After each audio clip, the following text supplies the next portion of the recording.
If we tried it, we can make it.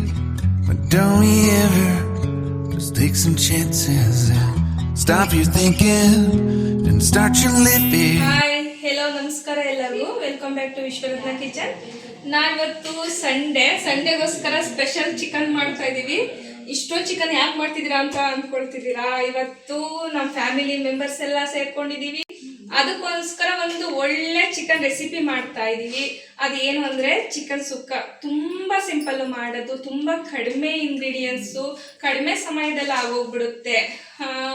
ಆ chicken ರೆಸಿಪಿನ ಈಗ ಹೇಗೆ ಮಾಡೋದು ಅಂತ ನೋಡೋಣ. ಅದನ್ನೊಬ್ರು ನಮ್ಮನೆ ಫ್ಯಾಮಿಲಿ ಮೆಂಬರ್ಸ್ ಸ್ಪೆಷಲ್ ಪರ್ಸನ್ ಮಾಡ್ತಾರೆ, ತುಂಬಾ ಸಖತ್ತಾಗಿ ಮಾಡ್ತಾರೆ. ಅದು ಹೇಗೆ ಮಾಡೋದು ಅಂತ ಈ ವಿಡಿಯೋದಲ್ಲಿ ನೋಡೋಣ ಬನ್ನಿ. ನನ್ನ ಜೊತೆ ನೀವು ಕೂಡ ನೋಡಿ. ಹಾಯ್, ಇವ್ರು ಯಾರು ಅಂತ ಅನ್ಕೊಳ್ತಿದ್ದೀರಾ? ಇವರು ನನ್ನ ಹಸ್ಬೆಂಡ್ ಪ್ರವೀಣ್ ಅಂತ ಗೊತ್ತಲ್ವಾ, ಅವ್ರದ್ದು ಅಕ್ಕ. ಅವರು ತುಂಬಾ ಚೆನ್ನಾಗಿ ಮಾಡ್ತಾರೆ ಸುಕ್ಕ.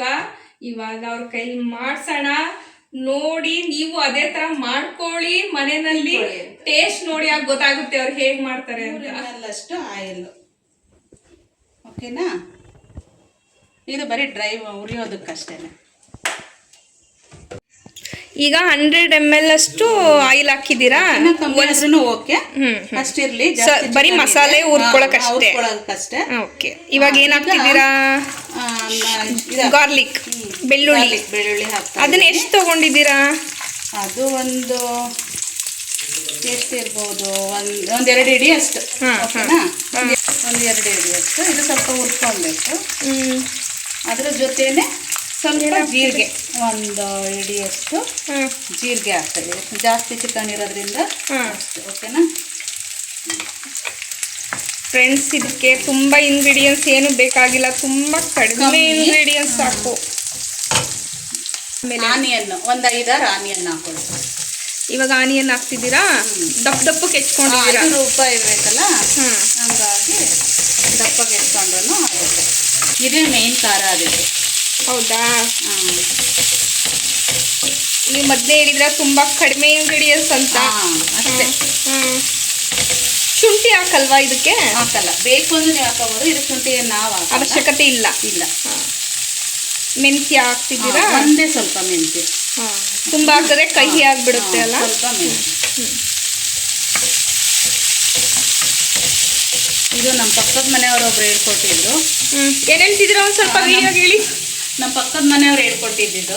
ಹೌದಾ? ನನ್ನ ಮಗಳಿಗೆ ಇದು ತುಂಬಾ ಇಷ್ಟ. ಓ,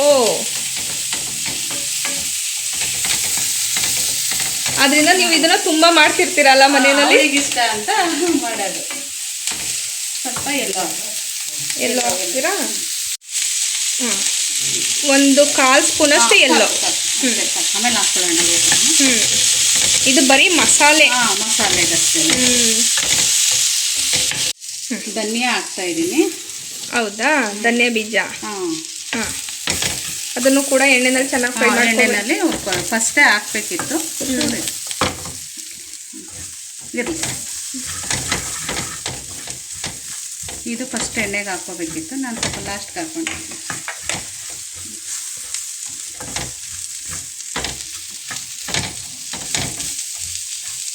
ಇದೆಲ್ಲನೂ ಚೆನ್ನಾಗಿ ಎಣ್ಣೆಗೆ ಹುರ್ಕೋಬೇಕು. ಅದರ ಜೊತೆಗೆ ಒಂದು ಸ್ವಲ್ಪ ಕರಿಬೇವಿನ ಸೊಪ್ಪು, ಹಸಿ ಕರಿಬೇವಿನ ಸೊಪ್ಪು.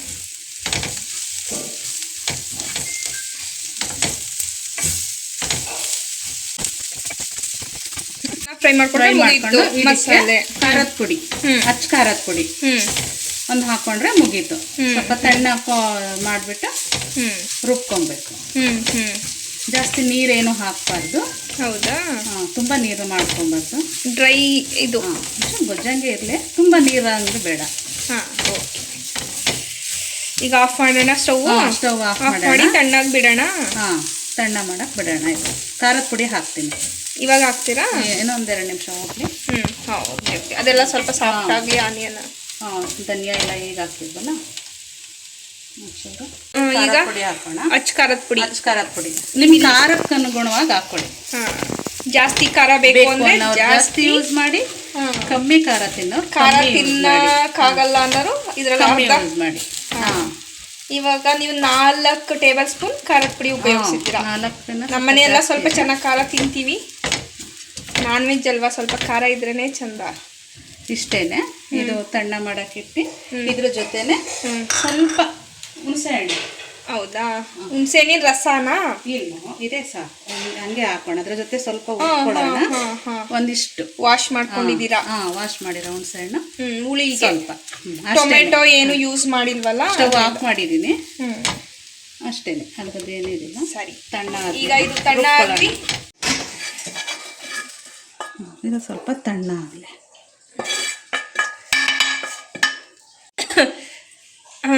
ಸ್ವಲ್ಪ ಆಯಿಲ್ ಅಷ್ಟೇ, ಜಾಸ್ತಿ ಏನಿಲ್ಲ. ಅದೇ ಪಾತ್ರೆಗೆ ಸ್ವಲ್ಪ ಆಯಿಲ್. ಅದಕ್ಕೂ ಅಷ್ಟೇ ಒಂದೇ ಚೂರು, ಒಂದಿಷ್ಟು ಸ್ವಲ್ಪ ಜೀರಿಗೆ ಸೇಮ್. ಸ್ವಲ್ಪ ಸ್ವಲ್ಪ ಧನಿಯಾ, ಸ್ವಲ್ಪ ಬೆಳ್ಳುಳ್ಳಿ, ಒಂದೇ ಇಷ್ಟೆಷ್ಟು ಈರುಳ್ಳಿ ಅಷ್ಟೇ. ಅದನ್ನು ಚೆನ್ನಾಗಿ ಫ್ರೈ ಮಾಡ್ಕೊಳ್ಳೋದು. ಫ್ರೈ, ಸ್ವಲ್ಪ ಕರಿಬೇವಿನ ಸೊಪ್ಪು, ಸ್ವಲ್ಪ, ಅದೇ ಜಾಸ್ತಿ ಬೇಡ, ಸ್ವಲ್ಪ. ಅದಕ್ಕೇನು ಯೂಸ್ ಮಾಡಿದೀವಿ, ಇದಕ್ಕೂ ಅದೇ ಮಸಾಲೆ ಸ್ವಲ್ಪ. ಇದು ಸ್ವಲ್ಪ, ಅದಕ್ಕೆ ಫುಲ್ ಡ್ರೈ ಮಾಡ್ಕೊಬೇಕು. ಹೌದಾ? ಕಾಯಿ ಎಲ್ಲ ಹಾಕಿ ಫುಲ್ ಡ್ರೈ. ಈಗ ನಾನು ಇದಕ್ಕೆ ಒಂದು ಪೂರ್ತಿ ಕಾಯಿ ಹಾಕ್ತಾ ಇದ್ದೀನಿ. ತೆಂಗಿನಕಾಯಿ ತುರಿದಿಟ್ಕೊಂಡಿದ್ದೀರಾ? ಅದನ್ನ ಒಂದು ಕಾಯಿ ಫುಲ್ ಹಾಕ್ತಾ ಇದ್ದೀನಿ. ಫ್ರೆಂಡ್ಸ್, ಘಾಟ್ ಬರ್ತಾ ಇದೆ, ಎಲ್ಲ ಫ್ರೈ ಮಾಡ್ತಿದ್ದೀವಲ್ಲ. ಒಂದು ಕಾಯಿ ಫುಲ್ ಹಾಕ್ತಾ ಇದ್ದೀವಿ. ಅದನ್ನು ಕೂಡ ಎಣ್ಣೆನಲ್ಲಿ ಫ್ರೈ ಮಾಡ್ಕೊಳ್ಳೋಣ.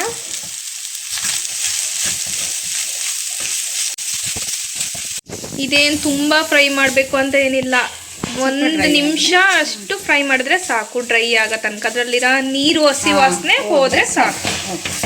ಅದನ್ನು ಇವಾಗ ಆಯಿತು, ತಣ್ಣ ಮಾಡೋಕ್ಕೆ ಇಡೋಣ. 2 ಮಸಾಲೆ ತಣ್ಣ ಆದಮೇಲೆ 2 ಗ್ರೈಂಡ್ ಮಾಡ್ಕೊಳ್ಳೋಣ. ಇವಾಗ ಅಷ್ಟೇ, ಒಂದು ಪ್ಲೇಟ್ಗೆ ಹಾಕ್ಬಿಡೋಣ, ಬೇಗ ತಣ್ಣ ಆಗುತ್ತೆ. ಓಕೆ, ಇದನ್ನು ತಣ್ಣ ಆಗೋಕ್ಕೆ ಒಂದು ಪ್ಲೇಟಿಗೆ ಸುಟ್ಕೋತಾ ಇದ್ದೀವಿ. ನೆಕ್ಸ್ಟ್ ಚಿಕನ್ ಒಗ್ಗರಣೆ ಹಾಕೋಣ. ಹೌದಾ? ಚಿಕನ್ಗೆ ಹಾಕೋದಕ್ಕೆ ಆನಿಯನ್ ಹೆಚ್ಚಿಟ್ಕೊಂಡಿದ್ದಾರೆ. ಈಗ ಒಗ್ಗರಣೆ ಏನು ಬೇಡ. ಹೌದಾ? ಹಸಿ ಆನಿಯನ್ನು ಹಾಕೋಣ. ಇದಕ್ಕೆ ಆಯಿಲ್ ಹಾಕ್ತಾನೆ? ಆಯಿಲ್ ಏನು ಬೇಡ. ಹಂಗಾರೆ ತುಂಬ ಕಡಿಮೆ ಆಯಿಲಲ್ಲಿ ಇದು ಚಿಕನ್ ರೆಡಿಯಾಗಿ ಹೋಗುತ್ತೆ. ಇದೇನೆ, ಅಷ್ಟೇ, ಸಾಕಷ್ಟೇ.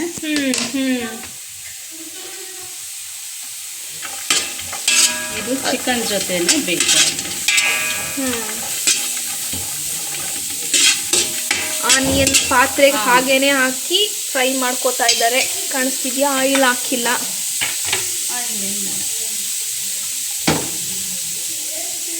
ಚಿಕನ್ ಎಲ್ಲ ನೀರು ಸೋರ್ಕೊಳ್ಳೋಕ್ಕೆ ಚೆನ್ನಾಗಿಟ್ಟಿದ್ವಿ. ನೀರಿಲ್ಲದೆ ಚೆನ್ನಾಗಿ ಇಟ್ಬಿಟ್ಟು ನೀರೆಲ್ಲ ಇರಬಾರ್ದು.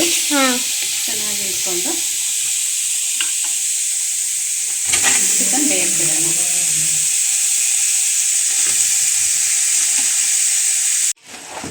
ಇದನ್ನ ಇವಾಗ ಚೆನ್ನಾಗಿ ಮಿಕ್ಸ್ ಮಾಡೋಣ. ಚೆನ್ನಾಗಿ ಮಿಕ್ಸ್ ಮಾಡಿಕೊಂಡು ಹಾಗೇನೆ ಬೇಯಿಸ್ಕೊಳ್ಳೋದು. ಇದು ಚಿಕನ್ ಬೇಯಿಸೋಣ, ಸ್ವಲ್ಪ ಬೇಯಿಸೋಣ, ಸ್ವಲ್ಪ ಫ್ರೈ ಆಗಲಿ. ಚಿಕನ್ ಜಾಸ್ತಿ ಇದೆ, ತಿರುಗ್ಸೋಕ್ಕೆ ಕಷ್ಟ ಆಗ್ತದೆ. ಸ್ವಲ್ಪ ಎಲ್ಲೋ ಹಾಕೋಣ. ಹೌದಾ? ಇವಾಗ ಸ್ವಲ್ಪ ಎಲ್ಲೋನ ಕೊಡ್ತೀನಿ. ಸ್ವಲ್ಪ ಎಲ್ಲೋ ಹಾಕ್ತಿದ್ದಾರೆ. ಇನ್ನೇನು ಹಾಕಿಲ್ಲ, ಎಲ್ಲೋ. ಈಗ ಅದಕ್ಕೆ ಸ್ವಲ್ಪ ಸಾಲ್ಟ್ ಸೇರಿಸೋಣ, ಕಲ್ಲುಪ್ಪು. ಚೆನ್ನಾಗಿ ಉಪ್ಪೆಲ್ಲ ಚಿಕನ್ಗೆ ಇಟ್ಕೋಬೇಕಲ್ವಾ, ಅದರಿಂದ ಈಗ ಮಿಕ್ಸ್ ಮಾಡೋಣ ಚೆನ್ನಾಗಿ.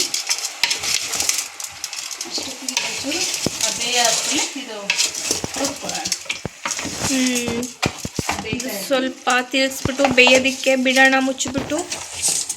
ಈಗ ರುಬ್ಕೊಳ್ಳೋಕ್ಕೆ ಜಾರ್ ಒಳಗಡೆ ಎಲ್ಲ ಹಾಕೋತಾ ಇದ್ದೀವಿ. ತಣ್ಣಾಗಿದೆ.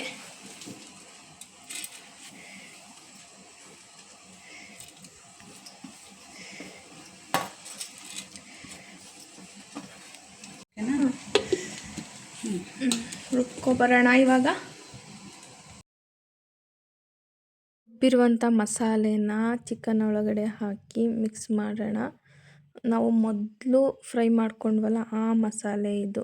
ಅದಕ್ಕೆ ಸ್ವಲ್ಪ ಜಾರಿಗೆ ನೀರು ಕೂಡ ಹಾಕಿ ಚೂರು ನೀರು ಹಾಕ್ಕೊಳ್ಳೋಣ. ತುಂಬ ನೀರು ಹಾಕ್ಕೊಳ್ಳೋದು ಬೇಡ ಇದಕ್ಕೆ. ನಾವು ಮಾಡ್ತಿರೋದು ಡ್ರೈ ಚಿಕನ್ ಅಲ್ವಾ, ಚಿಕನ್ ಸುಕ್ಕ, ಅದರಿಂದ ನೀರು ಹಾಕೋದು ಬೇಡ, ಸಾಕಿಷ್ಟೇ. ಚಿಕನ್ ಬೇಯ್ಕೊಳ್ಳೋಷ್ಟು ಒಂಚೂರು ಗ್ರೇವಿ ಇದ್ದರೆ ಸಾಕು. ಚಿಕನ್ ಬೇಯ್ಕೊಳ್ತಾ ಇರಲಿ. ಇವಾಗ ಸೆಕೆಂಡ್ ಟೈಮು ಫ್ರೈ ಮಾಡ್ಕೊಂಡ್ವಲ್ಲ ಆ ಮಸಾಲೆನ ಡ್ರೈ ಆಗಿ ನೀರು ಹಾಕ್ತಾನೆ ಗ್ರೈಂಡ್ ಮಾಡ್ಕೊಳ್ಳೋಣ, ಅಂದರೆ ಪೌಡರ್ ಮಾಡ್ಕೊಳ್ಳೋಣ. ಇದು ಲಾಸ್ಟಿಗೆ ಹಾಕೋದಕ್ಕೆ ಚಿಕನ್ಗೆ. ಈ ಕೊಕೊನಟ್ ಮಿಶ್ರಣನ ರುಬ್ಕೊಂಡಿದ್ದಾಯಿತು, ಡ್ರೈಯಾಗಿ ರುಬ್ಕೊಂಡಿದ್ದೀನಿ. ಅದನ್ನು ಚಿಕನ್ ಕೂಡ ಬೆಂದಿದೆ. ಇವಾಗ ಮಿಕ್ಸ್ ಮಾಡೋಣ ಅದರೊಳಗಡೆ. Chicken almost ಬೆಂದೋಗಿದೆ. ಲಾಸ್ಟ್ ಹಂತದಲ್ಲಿ ಈ ಕೊಕೊನಟ್ ಹಾಕಿ ಚಿಕನ್ಗೆ ಮಿಕ್ಸ್ ಮಾಡಿದ್ರೆ ನಮ್ಮ ಸುಕ್ಕ ರೆಡಿ ಅಂತ.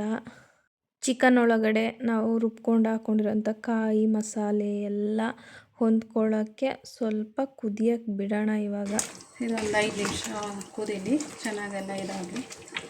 ಆಮೇಲೆ ಒಂದು ತುಪ್ಪದಲ್ಲಿ ಲಾಸ್ಟ್ ಒಗ್ಗರಣೆ ಹಾಕಿ ಮೇಲ್ಗಡೆ ಒಗ್ಗರಣೆ ಹಾಕೋದ ಲಾಸ್ಟಿಗೆ ತುಪ್ಪದಲ್ಲಿ. ಒಂಚೂರು ತುಪ್ಪದಲ್ಲಿ ಕರ್ಬೇವಿನ ಸೊಪ್ಪು, ಒಂದು ಸ್ವಲ್ಪ ಆನಿಯನ್ನು, ಸ್ವಲ್ಪ ಮೆಂತ್ಯ ಹಾಕ್ಬಿಟ್ಟು ಲಾಸ್ಟಿಗೆ ಒಗ್ಗರಣೆ ಹಾಕಿ ಸ್ವಲ್ಪ ತುಪ್ಪ ಹಾಕೋಣ ಒಗ್ಗರಣೆಗೆ. ಲಾಸ್ಟು ಸ್ವಲ್ಪ ಜಾಸ್ತಿ ಏನಲ್ಲ, ಮೆಂತ್ಯ ಒಂದು 4 ಕಾಳು ಮೆಂತ್ಯ, ಸ್ವಲ್ಪ ಏನಾಗ್ತೀರಾ, ಕರಿಬೇವು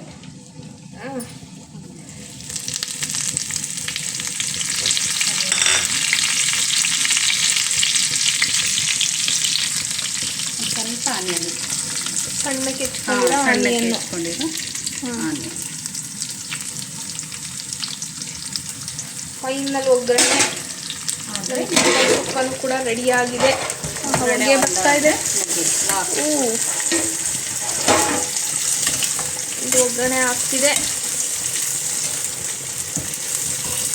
ಚೆನ್ನಾಗಿ ಆನಿಯನ್ ಕೆಂಪಾಗೋ ಥರ. ಹೌದಾ, ಆನಿಯನ್ ಕೆಂಪಾಗಬೇಕಾ? ಫ್ರೈ ಆಗಲಿ, ಕೆಂಪಾಗೋ ತನಕ ಬಿಡೋಣ. ನೋಡಿ ಸುಕ್ಕ ರೆಡಿಯಾಗಿದೆ. ನಾನು ಆಲ್ರೆಡಿ ಸ್ವಲ್ಪ ಟೇಸ್ಟ್ ಮಾಡಿದೆ, ಸಖತ್ತಾಗಿ ಬಂದಿದೆ. ಕಾಣಿಸ್ತಾ ಇದೆಯಾ? ಇದನ್ನು ಬೇಕಾದರೆ ಇದೇ ಥರ ಗೊಜ್ಜು ಥರನೂ ಸ್ವಲ್ಪ ಇಷ್ಟೇ ಬಿಟ್ಕೋಬೋದು, ಇಲ್ಲ ದೋಸೆಗೆ, ನೀರು ದೋಸೆಗೆ, ಚಪಾತಿಗೆ, ಪೂರಿಗೆಲ್ಲ ಚೆನ್ನಾಗಿರುತ್ತೆ. ಫುಲ್ ಡ್ರೈ ಥರನೂ ಮಾಡ್ಕೋಬೋದು, ಎರಡೂ ಚೆನ್ನಾಗಿರುತ್ತೆ. ಇದು ಮಾಡಿ ಇಟ್ಟರೆ ಫುಲ್ ಡ್ರೈ ಥರನೇ ಆಗಿಬಿಡುತ್ತೆ. ಒಗ್ಗರಣೆ ತುಪ್ಪದ ಘಮ ಘಮ ಘಮ ಅಂತ ಇದೆ. ಇನ್ನೂ ಆಗಬೇಕಾ ಇದು?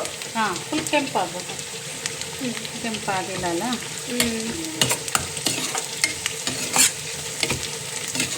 ನಾವು ತರಕಾರಿ ಎಲ್ಲ ಒಗ್ಗರಣೆ ಹಾಕ್ತೀವಲ್ಲ ಹಂಗೆ ಫೈನಲ್ ಅಂತ ಫೈನಲ್ ಒಗ್ಗರಣೆ ಕೊಡ್ತೀವಲ್ಲ, ಅದು ತುಂಬ ರಿಚ್ ಆಗಿರುತ್ತೆ ಅಡುಗೆಗೆ, ಎಲ್ಲ ಅಡುಗೆಗೂ ಕೂಡ. ಆದರೆ ಮುಗೀತು ಅಂತ. ಇದಾದರೆ ಫೈನಲ್. ನಾನು ನೋಡಿದ್ರೆ ನೀವು ತುಂಬ ಕಡಿಮೆ ಇಂಗ್ರೀಡಿಯೆಂಟ್ಸ್ ಬಳಸಿದ್ರಿ ಅಲ್ಲ? ಜಾಸ್ತಿನೇ ಏನಿಲ್ಲ. ನಾವು ಮಾಡಿರೋದು 4.5 kg ಚಿಕನ್, ಆದರೆ ಬಳಸಿರೋದು ತುಂಬ ಕಡಿಮೆ ಇಂಗ್ರೀಡಿಯೆಂಟ್ಸ್.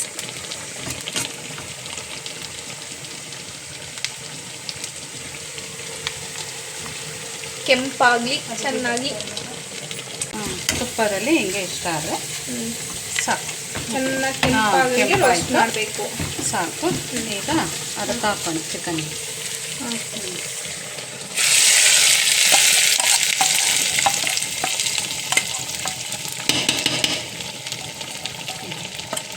ಹಾಕ್ಬಿಟ್ಟು ಮುಚ್ಚಿಡೋದು, ಮುಗೀತು.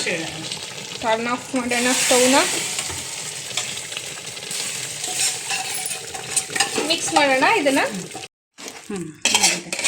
ಸ್ಟವ್ ನೋಡಿ ಹೇಗೆ ಕಾಣಿಸ್ತಾ ಇದೆ, ಫುಲ್ ಡ್ರೈ ಆಗಿದೆ. ಇದು ಮುಚ್ಚಿಟ್ಟ ಮೇಲೆ ಫುಲ್ ಡ್ರೈ ಆಗುತ್ತೆ. ಈಗ ಕ್ಲೋಸ್ ಮಾಡೋಣ, ಮುಗೀತು. ತಿನ್ನಬೇಕಾದ್ರೆ ತೋರಿಸ್ತೀನಿ. ನೋಡಿದ್ರಿ ಅಲ್ವಾ ಎಷ್ಟು ಸಿಂಪಲ್ ಮಾಡೋದು ಚಿಕನ್ ಸುಕ್ಕ ಅಂತ. ಇದಕ್ಕೆ ನಾವು ಚಕ್ಕೆ ಮಸಾಲೆ, ಚಿಕನ್ ಮಸಾಲ ಪೌಡರು, ಚಕ್ಕೆ ಲವಂಗ ಏಲಕ್ಕಿ ಆ ಥರ ಏನು ಸ್ಪೈಸಸ್ ಯೂಸ್ ಮಾಡಿಲ್ಲ. ತುಂಬ ಕಡಿಮೆ ಮಸಾಲೆ ಪದಾರ್ಥಗಳನ್ನ ಉಪಯೋಗಿಸಿ ನಾವು ಈ ಚಿಕನ್ ಸುಕ್ಕ ಮಾಡಿರೋದು. ನೀವು ಕೂಡ ಇಷ್ಟು ಸಿಂಪಲ್ಲಾಗಿರೋ ಚಿಕನನ್ನು ಟ್ರೈ ಮಾಡಿ ಮನೆಯಲ್ಲಿ, ಖಂಡಿತ ನಿಮಗೂ ಇಷ್ಟ ಆಗುತ್ತೆ. ಜೇನಿನ ಗೂಡು ನಾವೆಲ್ಲ ಬೇರೆಯಾದರೆ ಜೇನಿಲ್ಲ, ಗೂಡು ನಾವೆಲ್ಲ ಬೇರೆಯಾದರೆ ಜೇನಿಲ್ಲ.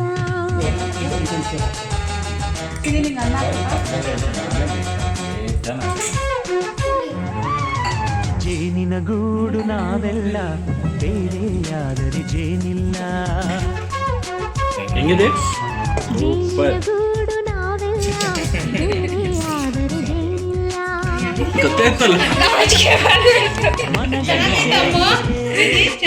ತುಂಬಿದ ಮನೆಯಂತೆ ಮನಗಳು ಸೇರಿದರೆ ತುಂಬಿದ ಮನೆಯಂತೆ, ತುಂಬಿದ ಮನೆಯಲ್ಲಿ ನಗುವಿನ ದೊರೆಯಂತೆ. ಜೇನಿನ ಗೂಡು ನಾವೆಲ್ಲ ಬೇರೆಯಾದರೆ ಜೇನಿಲ್ಲ, ಜೇನಿನ ಗೂಡು ನಾವೆಲ್ಲ ಬೇರೆಯಾದರೆ ಜೇನಿಲ್ಲ.